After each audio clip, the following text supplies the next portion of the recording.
हजरत मखदूम अशरफ जहांगीर समनानी के एक पीरो मुर्शिद हैं जिनका नाम है हजरत अलाउल हक पंडवी। क्या नाम है? जल्दी बताओ क्या नाम है? अलाउल हक पंडवी रहमतुल्लाह तआला अलैह। ये मखदूम अशरफ जहांगीर के पीरो मुर्शिद हैं।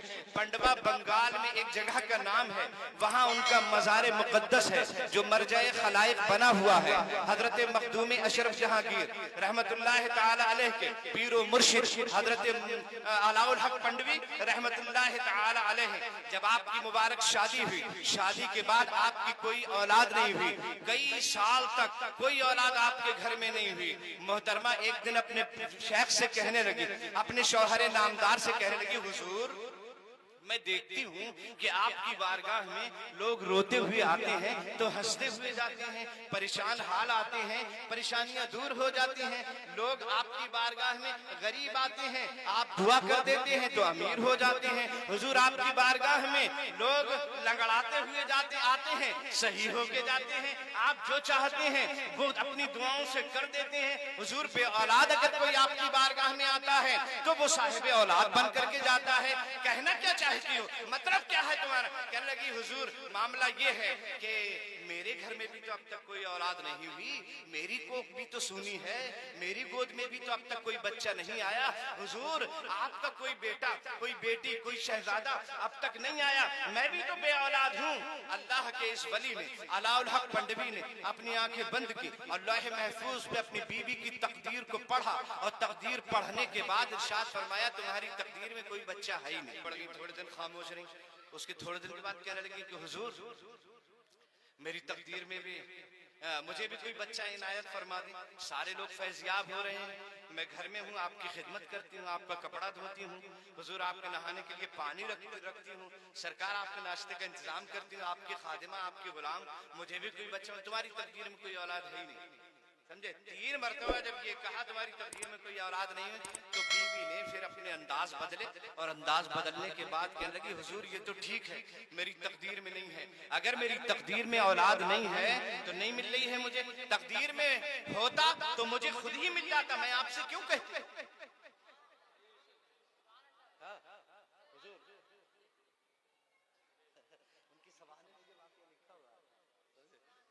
अगर मेरी तकदीर में बच्चा होता तो मुझे खुद ही मिल जाता।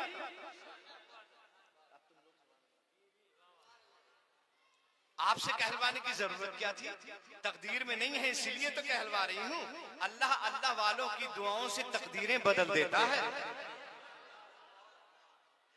हुजूर मैंने कहा नहीं तुम्हारी तकदीर में कोई औलाद नहीं है, कोई बात नहीं, मेरी तकदीर में पैदा हो जाए, अगर से पैदा होते ही मर जाए, कम से कम मेरे माथे से बांझ होने का कलंक तो दूर हो जाएगा। मोहल्ले की औरतें मुझे बांझ कह के चिढ़ाती हैं, अपने बच्चों को मुझसे छुपाती हैं, अपने बच्चों के ऊपर मेरा साया नहीं पड़ने देती, कहती बांझ का साया पड़ जाएगा तो हमारा बच्चा भी जाया हो जाएगा। इसलिए हुजूर मैं बहुत तंग आ गई हूँ ताने सुन सुनकर, बच्चा पैदा हो जाए, अगर से पैदा होते ही मर जाए,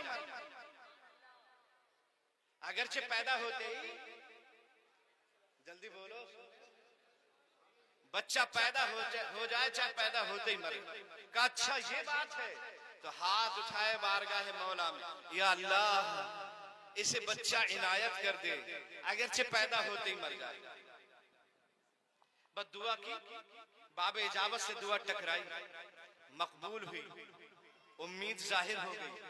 9 महीने के बाद घर में मुस्कुराता हुआ खूबसूरत एक बच्चा पैदा हुआ। सुभान ही होता बच्चा पैदा हो गया, और जब बच्चा पैदा हुआ घर में खुशियां थी, बीबी खुश थी, दरो दीवार खुश थे, हुजूर अलाउल हक पंडवी भी बड़े खुश थे। समझे? जैसे ही ये खुशियां मनाई जा रही थी, घर में बच्चा पैदा हुआ, कान में आजान हुई, खुशियां हुई, दुआएं की गई, इतने में दरवाजे पे दस्तक होती है। हजरत अलाउल हक ने दरवाजे के बाहर झांक कर देखा तो हजरत इजराइल तशरीफ फरमा थे। 3 दिन हो गए,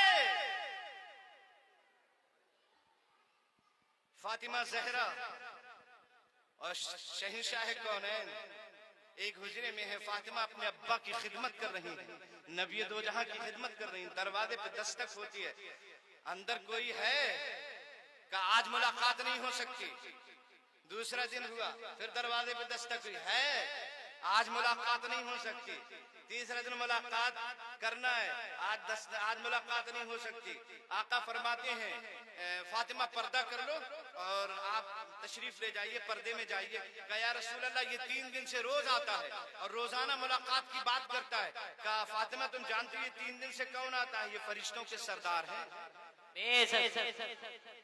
बरेली से आवाज आती है, रिजवान के दादा कहते हैं बेइजाजत जिनके घर जिब्रील भी जाते नहीं, बेइजाजत जिनके घर जिब्रील भी जाते नहीं, कद्र वाले जानते हैं कद्र शाने अहले बैत। तो जिनके घर में जिब्रील भी बगैर इजाजत के न घुसे, इजराइल कैसे घुस जाएंगे? दरवाजे पे दस्तक हुई, झांक के देखा तो इजराइल तशरीफ फरमाते। कहिए कैसे आए? कहा वो जिस शर्त पर बच्चा पैदा हुआ था वो शर्त मुकम्मल हो गई है, बच्चा पैदा हो चुका है, उसकी रूह कब्ज करने के लिए आए। अच्छा ठीक है, मैं बच्चे की माँ को आगाह कर दूं, उनको खबर कर दूं। और उसके बाद हजरत अलाउल हक पंडवी अपनी अहलिया के पास जाते का मोहतरमा जिन शर्तों पे बच्चा पैदा हुआ था वो शर्तें पूरी हो गई हैं, तुम्हारी गोद हरी हो गई है, अब तुम माँ बन गई हो। बांझ का कलंक भी जिसे तुम कलंक समझ रही थी, ये तो अल्लाह की सिफत है, जिसे चाहे अता करे, जिसे ना चाहे ना अता करे, जिसे चाहे बेटा बेटी दोनों दे दे, जिसको चाहे सिर्फ बेटा दे, जिसे चाहे सिर्फ बेटी दे, ये उसके इख्तियार में है। लेकिन तुम इसे समझ रही थी, मोहल्ले की जाहिल औरतें समझ रही थी कि बांझ होना एक कलंक की बात है, वो भी दूर हो गया है। अब इजराइल दरवाजे पे खड़े हुए हैं, जब तक मैं इजाजत नहीं दे दूंगा वो अंदर नहीं आएंगे, और जैसे ही इजाजत दे दूंगा फौरन आएंगे, बच्चे की रूह कब्ज करके ले जाएंगे। आप इजाजत दे दो, राजी हो?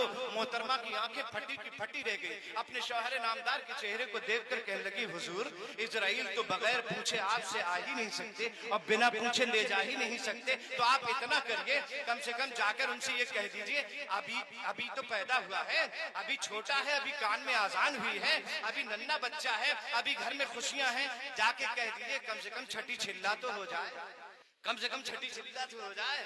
आप कहेंगे मियां छठी कहां से ले आए? उम्मत को गुनाहों से रिहा कौन करेगा? ये काम मोहम्मद के सिवा कौन करेगा? उम्मत को गुनाहों से रिहा कौन करेगा? ये काम मोहम्मद के सिवा कौन करेगा? और ख्वाजा की छठी और बड़े पीर की 11 सुन्नी न करेगा तो भला कौन करेगा? कम से कम छठी तो हो जाए।